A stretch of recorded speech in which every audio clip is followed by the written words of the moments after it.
Good morning my dear students. आज हम लोग पढ़ेंगे पाठ 3।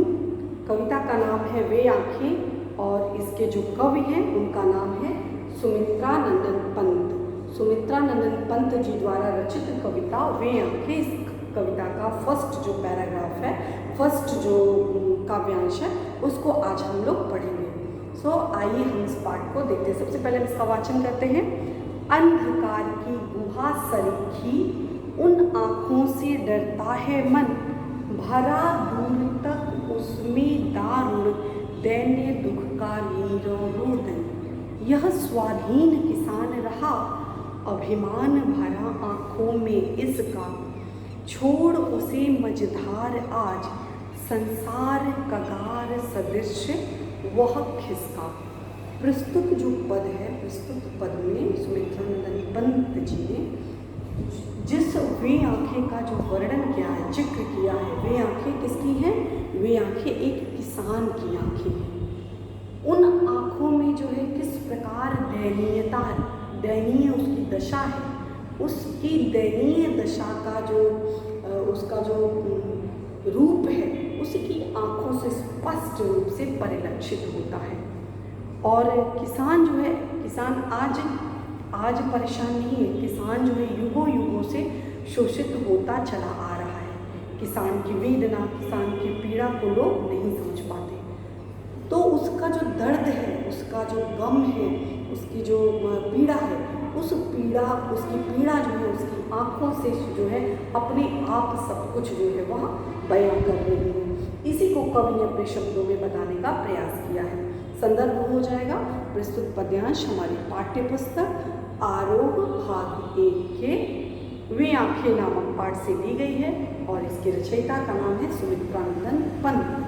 प्रसंग में लिखेंगे, प्रस्तुत पद में कवि ने किसान की दयनीय दशा का जो है बड़ा ही मार्मिक चित्रण हमारे सामने प्रस्तुत किया है। फिर उसके बाद आप लिखेंगे व्याख्या। अंधकार की गुहा, गुहा का अर्थ होता है गुफा, जिसमें घोर अंधकार छाया हुआ। सरीखी माने के समान, सरीखी उपमा देने के लिए के समान। अंधकार की, अंधकार में गुफा के समान आँखें हैं। किसकी?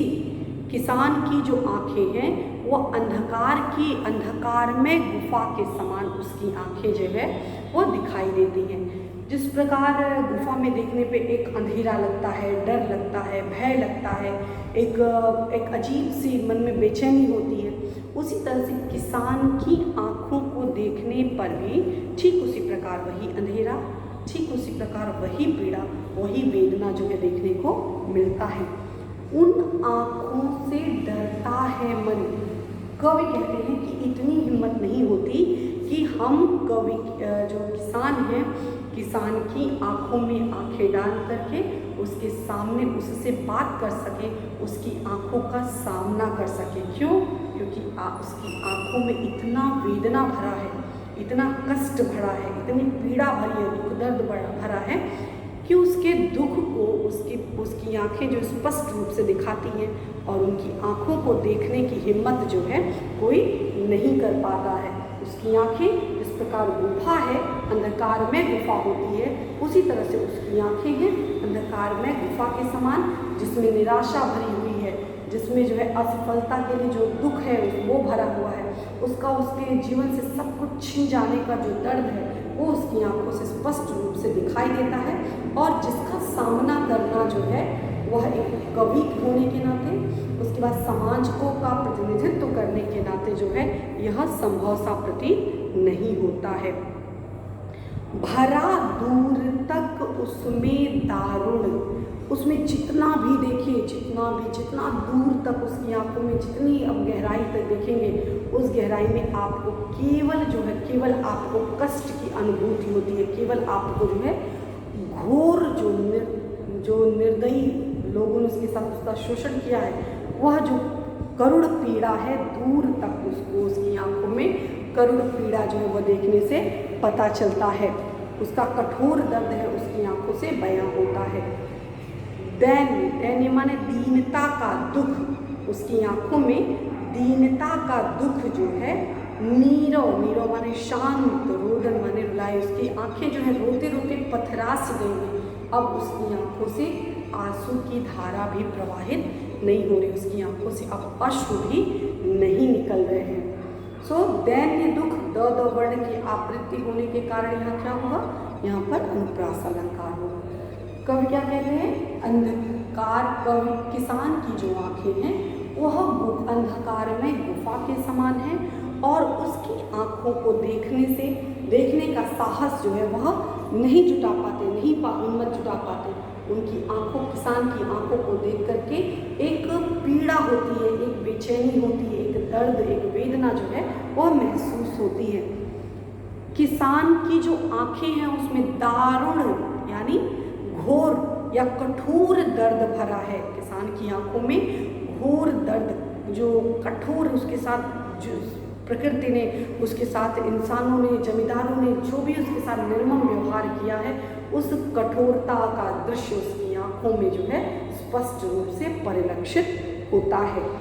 दैन्य दुख का निरोधन, उसकी आंखों में दैन्यता साफ साफ दिखाई देती है। दैन्यता का दुख, उसकी आंखों में दीनता का जो दुख है वो साफ साफ दिखाई देता है और उसकी आंखें जो है रोते रोते क्या है, पथरा सी गई हैं, उसकी आंखों से आंसू भी नहीं निकलते। एक समय की बात है, कवि किसान के जो पिछला जीवन है, पिछला जीवन मतलब उससे पहले, जब आज की स्थिति वर्तमान स्थिति से पूर्व की किसान की उसकी क्या स्थिति थी, इसका वर्णन करते हुए कहते हैं कि वह स्वाधीन किसान रहा। किसान की ये जो दुर्दशा है, किसान की जो ये दयनीय स्थिति है, वह हर समय वह इसी स्थिति में नहीं था।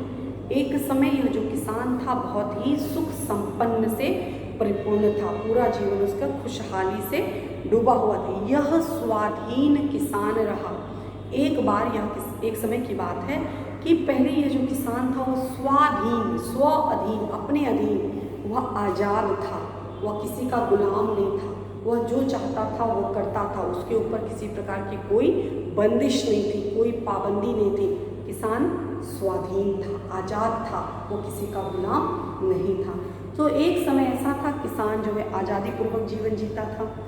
अभिमान भरा आँखों में इसका, जब किसान स्वाभिमान पूर्ण जीवन जीता था, जब वह स्वाभिमान के साथ जीवन जी रहा था, तो उसकी आँखों से स्वाभिमान स्पष्ट रूप से परिलक्षित हो रहा था, दिखाई दे रहा था। जब किसान स्वतंत्र था, उसके अपनी खेती बाड़ी थी, उसका अपना जो है उस पर किसी का स्वामित्व तो नहीं था, तो उस समय उसकी आंखों में एक तरह का स्वाभिमान रहता था, एक प्रकार की जो है अपने आप को सम्मान पूर्वक दृष्टि में वह अपने आप को देखता था।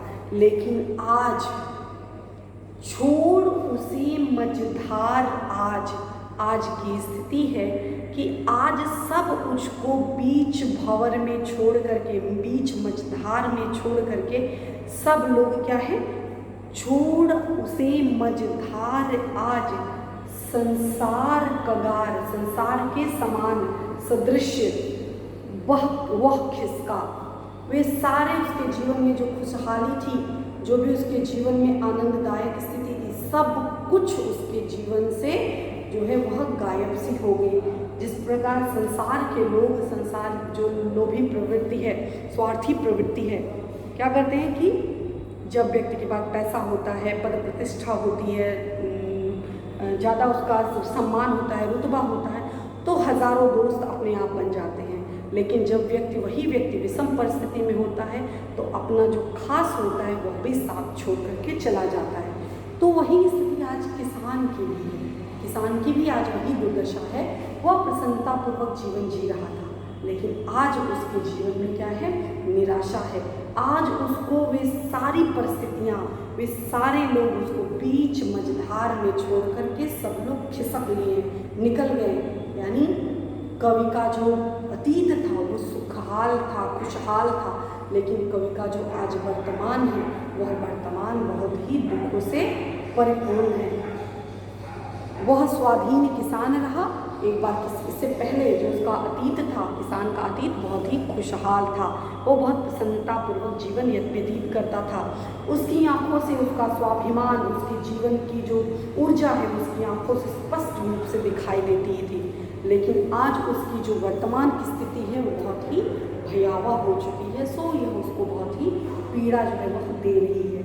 और जिस प्रकार संसार के लोग, स्वार्थी प्रवृत्ति के लोग जो है बुरी परिस्थिति में, विषम परिस्थिति में साथ छोड़ देते हैं, उसी तरह आज किसान का साथ देने वाला कोई नहीं है। सब लोग उसका साथ छोड़ करके चले गए हैं। सो यह इस एक पहला जो काव्यांश था, पद्य खंड था, इस पद्य खंड की व्याख्या थी। अब इस पर आधारित जो भी, इस पद्य खंड पर आधारित जो भी महत्वपूर्ण प्रश्न बनते हैं, इनको आप अपने शब्दों में इसका उत्तर ढूंढने का प्रयास करिएगा। विशेष में आप लिख लेंगे कि कवि का जो जीवन है वह शोषित जीवन है, उसकी स्थिति बहुत ही दयनीय है। उसकी दयनीय जीवन की स्थिति की पीड़ा को कवि ने बताने का उसका बड़ा ही मार्मिक चित्रण किया है। कवि के किसान के जीवन की पीड़ा, उसका दुख दर्द, उसकी वेदना उसकी आंखों से स्पष्ट रूप से दिखाई देती है। उसका जो जीवन है वो दरिद्रतापूर्ण हो गया है और उसको देख करके एक भावना जो है मन में जागृत होती है। गुहा सरीखी शब्द है, गुहा सरीखी पहली लाइन में दिया हुआ है। गुहा सरीखी यानी गुफा के समान, कगार सदृश, कगार के समान, किनारे में खड़े पेड़ जिस पर सहारा हो वही निकल जाए, कगार सदृश में उपमा अलंकार का प्रयोग किया गया है। नेक्स्ट है दैन्य दुख, नीरव रोदन, स्वाधीन किसान, संसार कगार। इन सभी स्थानों पर वर्णों की आवृत्ति होने के कारण अनुप्रास अलंकार का प्रयोग किया गया है।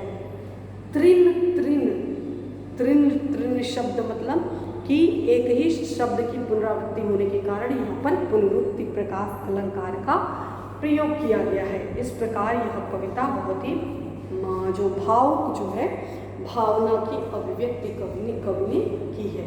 इस पद को आप पढ़िए। इसके आगे का काव्य खंड हम नेक्स्ट डे पढ़ेंगे।